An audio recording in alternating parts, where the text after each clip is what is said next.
Good morning, everyone. This is Michael DeVille in beautiful, sunny Phoenix, Arizona. It's April 21st. It's 10 o'clock in the morning. Thank you so very much for taking your time to listen to my presentation. Tatum is here. She is going to do some moderation. So if you have any questions, just type it in and we're going to try and go ahead and get to them. I'm going to be trying to be very conscious of your 20 minutes that you've carved out to listen to this presentation. Hopefully it's worthwhile. I'd certainly like to get your comments and your thoughts so we can make this as thought-provoking as we possibly can. Now, as you see, my very first slide, I've stolen this. This is Journey to the Center of the Earth, but of course I've changed it to Journey to the Center of the Boom, and hopefully that you're going to see why we've changed this to Journey to the Center of the Boom. That's going to become very evident to you as we get closer to this presentation. Also, I'm talking a little fast today because we have a lot of slides to get through. We are going to make these slides available in a PDF form, so anyone that would like them, you're welcome to have them. We're also going to make the presentation available so anyone can have the presentation. We'll put it up on YouTube. So if I go too fast on a slide, you're always welcome to email me back and we'll answer any questions that we possibly can. But this is Journey to the Center of Boom. So I want to tell you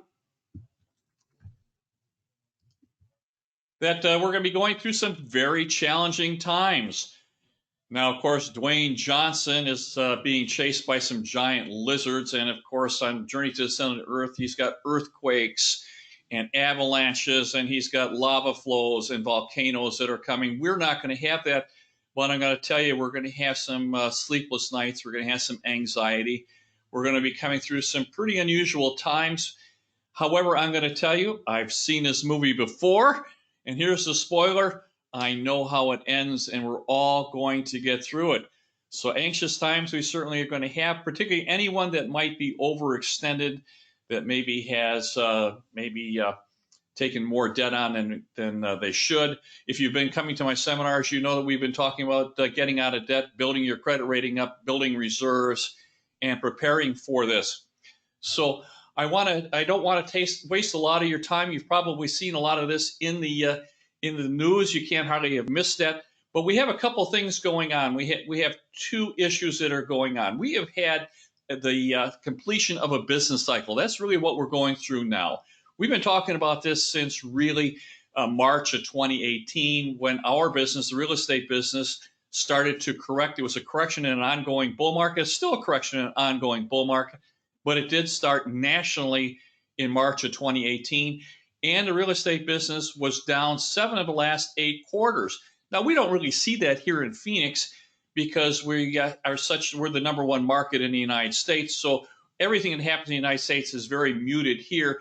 But we have been going through the beginning and completion of the business cycle. Now, the business cycle completion is a process, so it does take a little time. So you can recall back in December of 2018, right before Christmas, we had that debacle in the stock market where we lost 2,000 or 3,000 or 4,000 points right before Christmas Eve, and it just scared everybody. That was just a tell that the business cycle was starting to complete. All through 2019, we had the yield curve start to invert.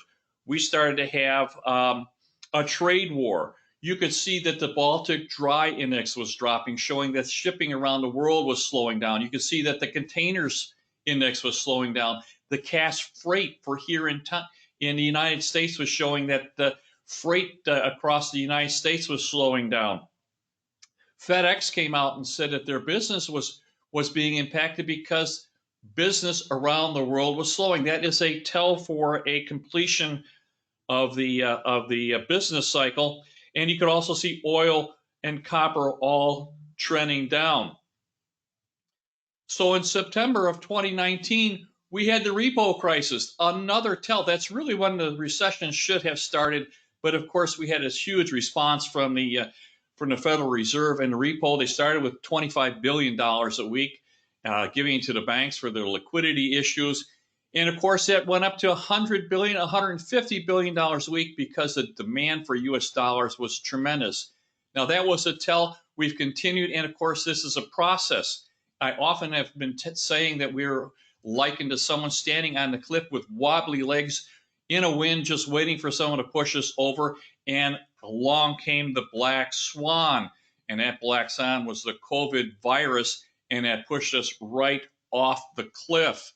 So I don't mean to be redundant on this, but you need to take a look at some of the things. We have had the growth rate in the United States not slowly decline. We've had it just literally plunge in a 30-day period. And this is the COVID virus, down 42.5% in 30 days. It's just a record. Never has happened in the United States ever before, actually in the world. Now, we're seeing this all across the country. Now, we're here in Phoenix, Arizona. We have an incredibly strong economy here, not so much across the United States. This is some of the reporting that we're getting from the Federal Reserve districts across the United States.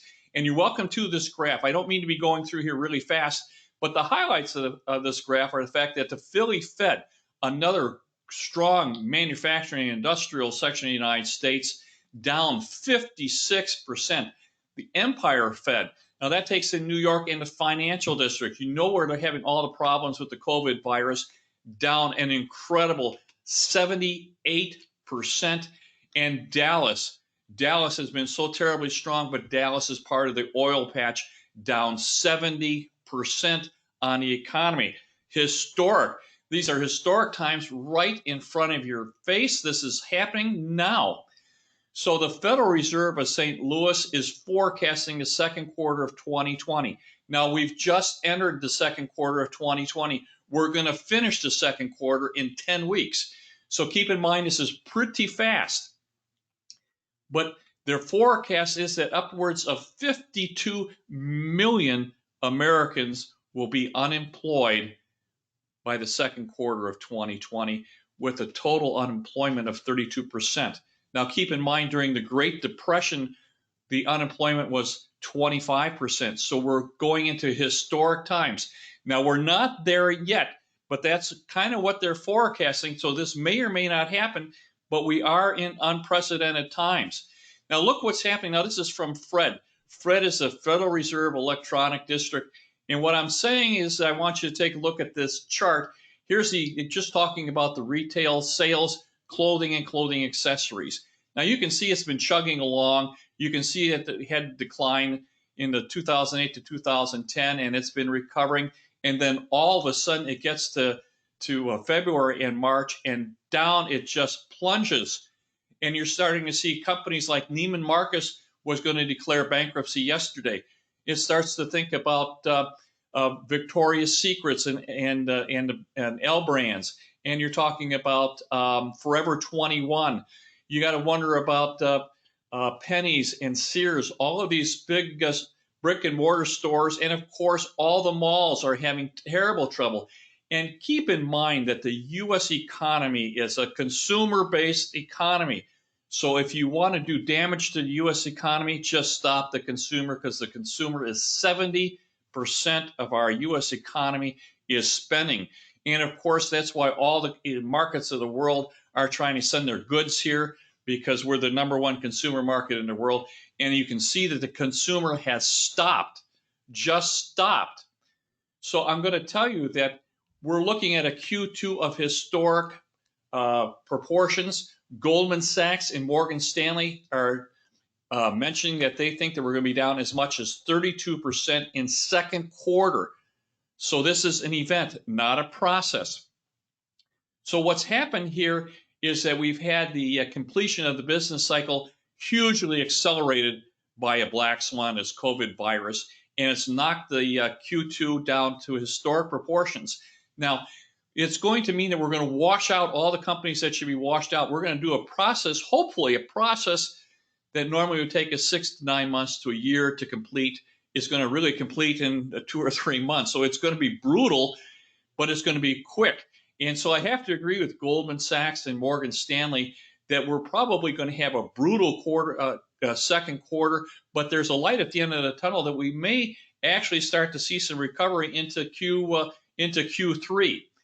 So here again, this is coming from economic cycle research, and you can just see the dramatic decline that's been going on for 9 and 10 weeks. It's really started the 24th of January 2020, and it has been straight down.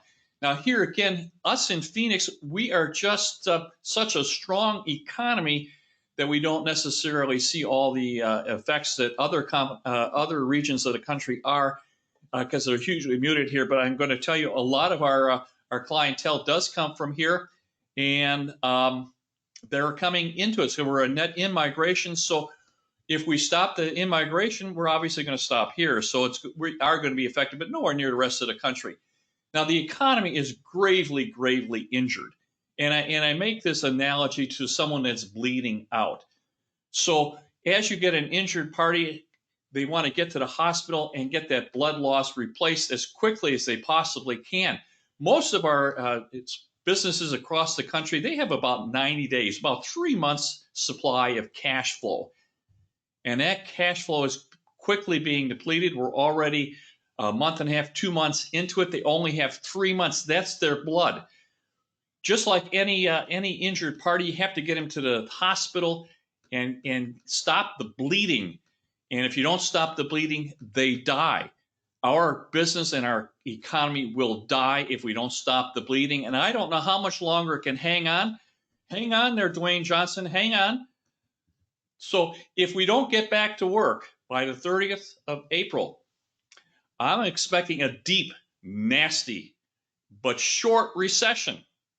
But what an opportunity this is going to breed for us. Anyone that has put together some cash, anyone that keeps their credit intact, anyone that has their cash flow coming in, some kind of an income. We've been talking about in my seminars for the last 2 years doing this.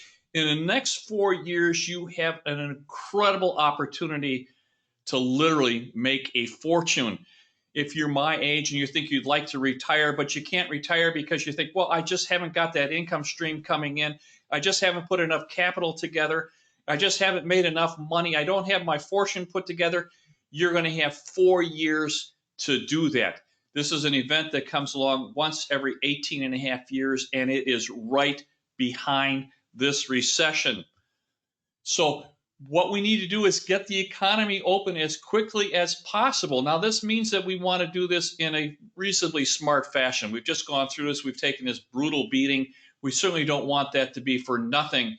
So we want to do it smart. We want to listen to the professionals, make sure that we're doing it in a smart fashion. We want to certainly protect those that are at risk. But we need to get the economy open. So my data is based on opening the economy April 30th, May 1st. If we go to July 31st, if we go to August 31st, we are really going to be changing the dynamics. And I think that we're going to really be looking at a much, much worse outcomes than we are. But right now, I think we have the opportunity to open the economy up. Contact your governors, contact your senators, contact your congressmen, the mayors, and ask them to please get the economy open. Let's go back to work.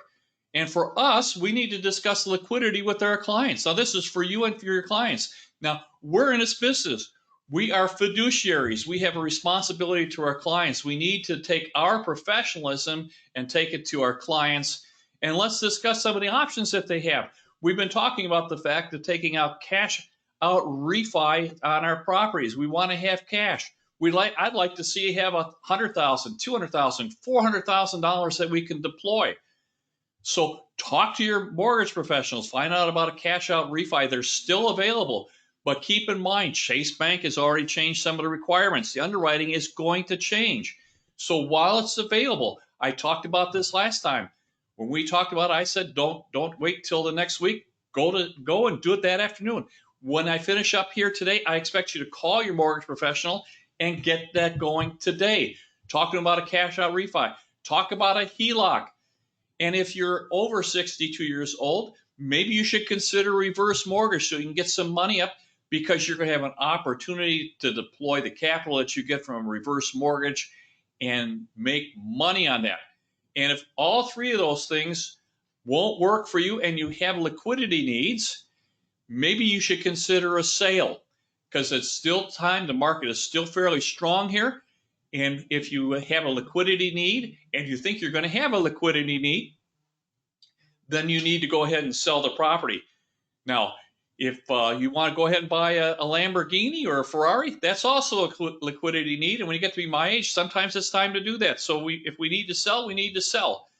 So I'm going to be telling you, looking at a 2-year horizon, everybody's coming to Arizona.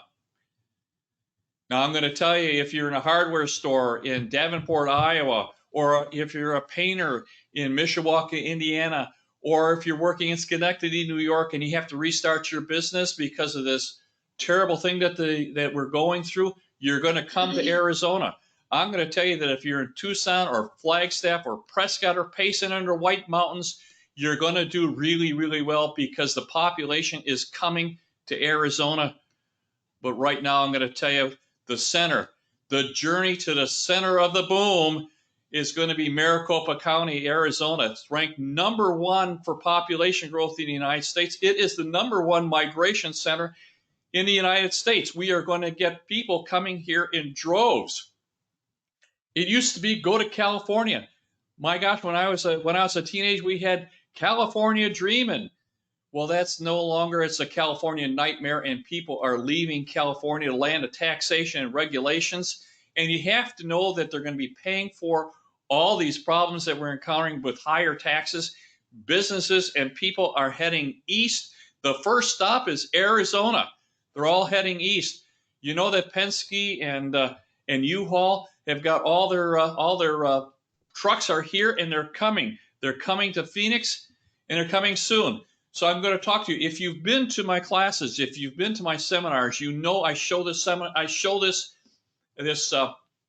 chart each and every time. We are very, very close, and we're having just a correction in an ongoing bull market. We are going to recover. I'm looking for recovery.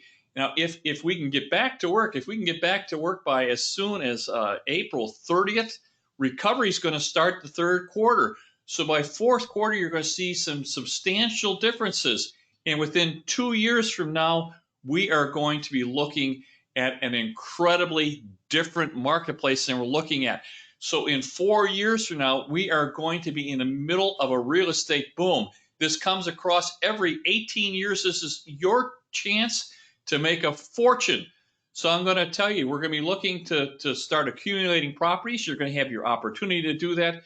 And we're looking for a boom right around 2023, 2024. We're going to start to peak. It may roll into 2025. So when 2023, 2024, we are going to start looking and reviewing our properties. Now, I'm trying to be very, very conscious of your time. So we're running into 18 minutes. I do have a few minutes. I have had a question come across here. Mark Morlock from Kierland has asked, what are some of the signposts? Now you can see, we talked about the signposts that you can see going into this completion of the business cycle. What are signposts going up? That's a brilliant question. We're going to start seeing recovery. You're going to start seeing that unemployment numbers are going to start slowing down.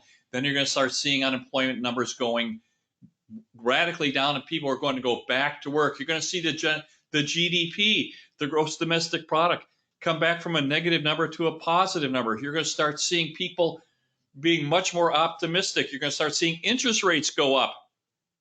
So this is one of the tells. So if you have any kind of questions, I am available. I'm trying to be very, very conscious of your time. We have 20 minutes. I'm available for you. If you want to have any questions, you're welcome to contact me in the Kierland office. You're welcome to email to us.